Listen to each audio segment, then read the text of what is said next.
Alright, so we're on lake number 3. I think it's going to be our biggest challenge yet. Crystal clear water, even more clear than the last 2 lakes, and really there's a lot of rocky shorelines, and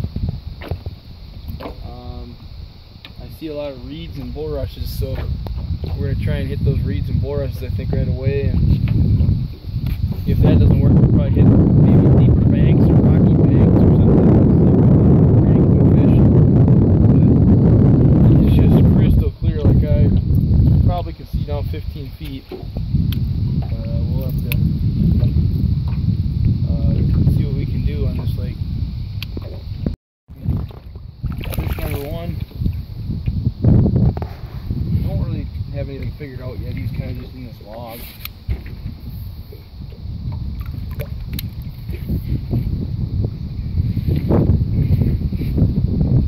Little chunk. Definitely not as big as the ones we've been catching, but it's a good start. Let's get her back. Keep going. Right in that tree there. You can probably see that on the camera. Fishing structure for structure's sake.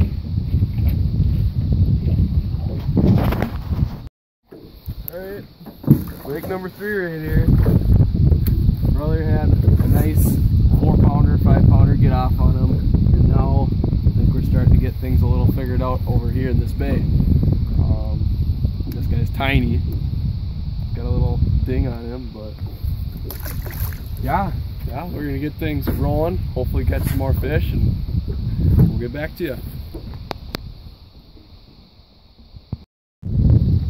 So basically, we spotted like 5 fish in here, and they're just really sporadic, so we're just kind of fan casting stuff.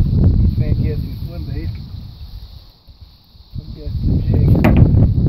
Randomly you just get bit, so far it's working out for us. Not anything huge yet, but I had a big one on earlier. So we'll just keep giving her.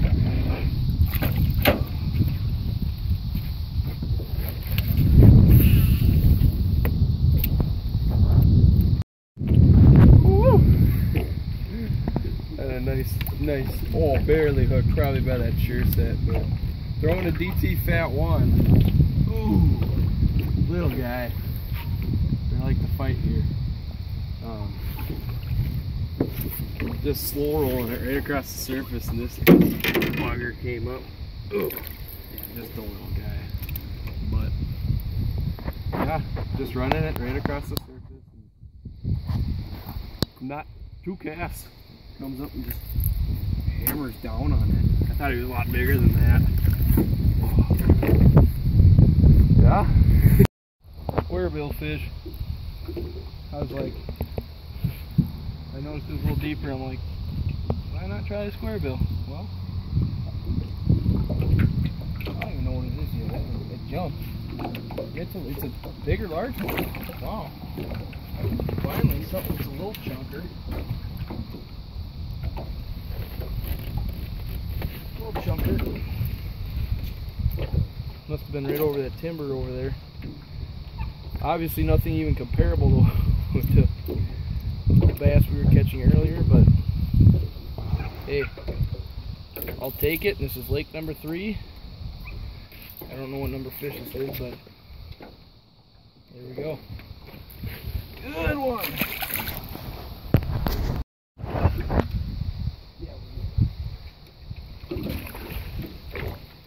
Tried a different technique, and I think it's working.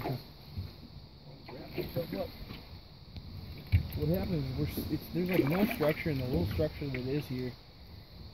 The fish are just sitting on it, and you can't get near the structure before they just get spooked. And I think that's the key. I mean, they're not big, but I don't know if they're big because we haven't been able to see any, because they just get spooked. So it's another little chunker, but let's see what I'm using is the big flutter worm, like I said, that I had. These are really good as a is to keep as like a secondary bait. Like let's say you're fishing a crankbait and something hits your crankbait and doesn't eat it. You toss this in there and then they eat that. But I'm just using this for target casting. I can really whip it out there with this 7.3 Blackout.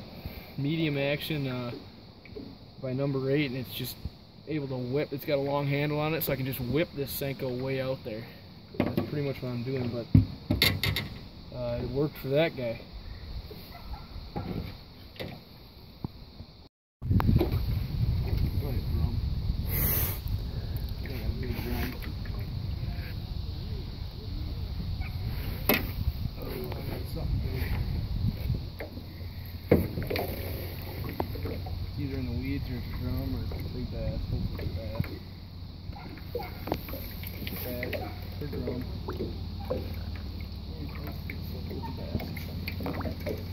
Let's just get the cell phone up front up there.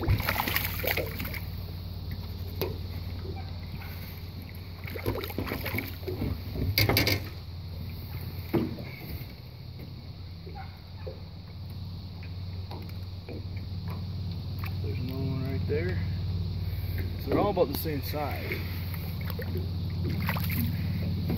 They're just sitting, basically, the ones we've seen that we've spooked, they're just sitting in these weeds, and I think just with this rod I'm able to toss it so far that I'm not spooking them or biting it.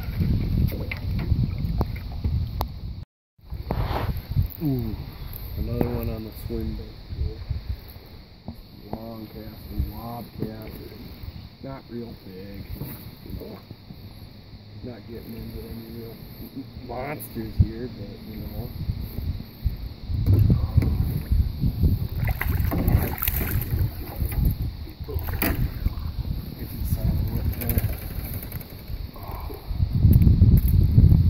A little bit better than the rest of the ones we've been catching here. And that's like a 2.5, 3 pounder. Oh.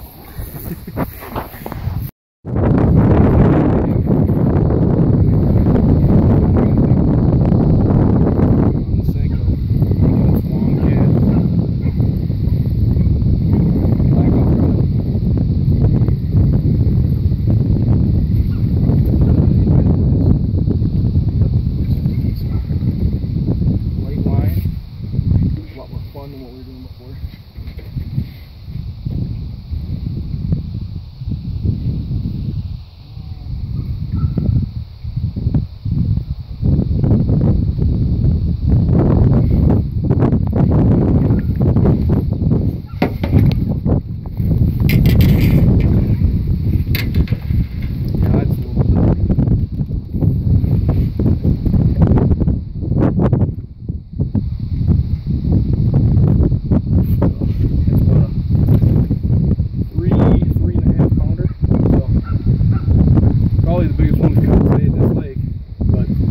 That'll do. Get her back.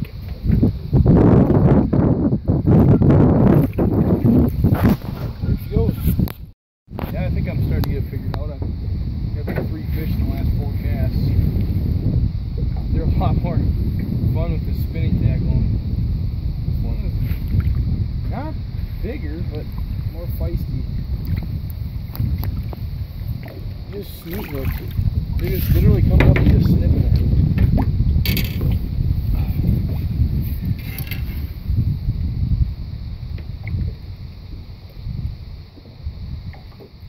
Carper spawning.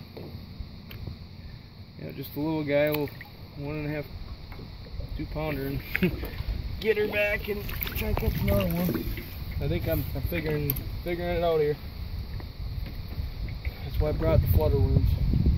You never know what you're gonna see.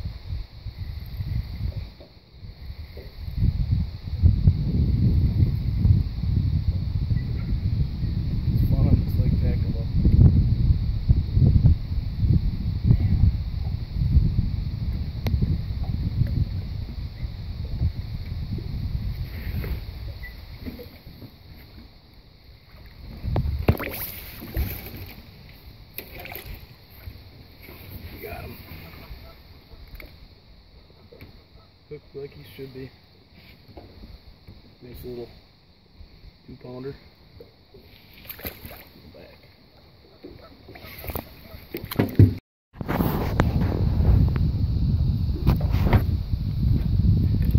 So what we ended up figuring out here was that these bass were just cruising all throughout this flat, looking for structure to spawn in. They're not quite up, not quite in their spots yet.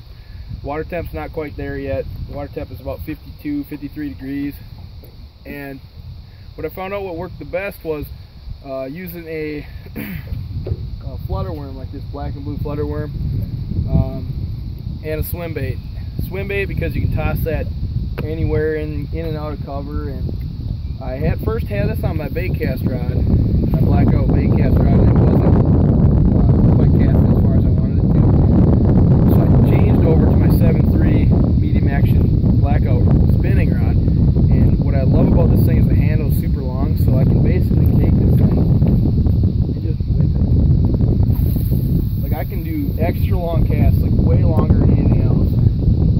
And that's allowed me to just fan cast the entire flat and cover so much more water. And basically how I've been using that is I basically just let it sink and just, I'm barely twitching it along, just making that flutter worm go up, twitching it, fluttering this worm, and the bass are just coming by and picking it up. So it's definitely not, you know, a way to power fish or anything. This is definitely slow, but it ended up working the best and catching the most amount of fish, so that's what I ended up figuring out today. Also, it's crystal clear water that made it really hard for us to sneak up on fish. As soon as we saw them, they were gone. We saw some really big fish, but they didn't end up getting into any really giant, but caught a lot of fish today. It was really fun. And, beautiful day outside. Obviously it's like, I don't know, it's probably 60 degrees outside, so can't complain.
Right up on me and just smashed it. Nice one too. Yeah, last few casts and I finally pulled in the limit on this fish. It's been a fun day.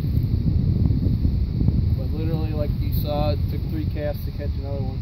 It's been like that all day. So I think we patterned them pretty good. Can't say enough about these rods. They're awesome. I love the bend on them. It's helped me catch, believe it or not, it's helped me catch a lot of fish. Alright. And that's a good one to end it on for this lake today. Nice little chunk. And that's, we fished 3 lakes, patterned all 3 of them, caught a lot of fish, had a lot of fun. And so that's what we're going to end it on. Lake number 3, one of the bigger fish of the day. Not the biggest, but obviously it's still fun. So we'll get her back and we'll catch you next time.